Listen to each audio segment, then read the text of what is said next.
আচ্ছা আপনি কথায় কথায় শব্দটা কিসের জন্য উচ্চারণ করতেছেন আমার ভালো ঠেকতেছে না কিন্তু। ওরে ঢঙের কথা রে। সরে সর বলবো না তো তো সাহেব বলে ডাকবো। সাহেব কতি হবে কিসের জন্য? চালি তো আরো কত কিছু কওয়া যায়, কতি পারেন না আরো কত কিছু বলা যায় চালি। ওরে আমার জান রে, আমার সোনা, যাও গিয়ে গোসলটা কইরে আস। কি হলো জান? বাড়ির পিছনে পুকুর আছে, গিয়ে গোসল সারেন জান। নেই। কি নেই? আমি কিরাম করে একটা পোশাক বুঝছেন না, সব ভিজে ফেললি পরে আসি আপনার সামনে কিরাম করে দাঁড়াব।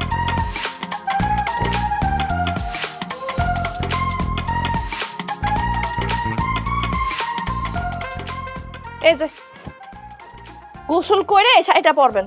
ব্লাউজ শাড়ির সঙ্গে ব্লাউজ চলে আসে তাই বলি, অন্য কোনো কারণ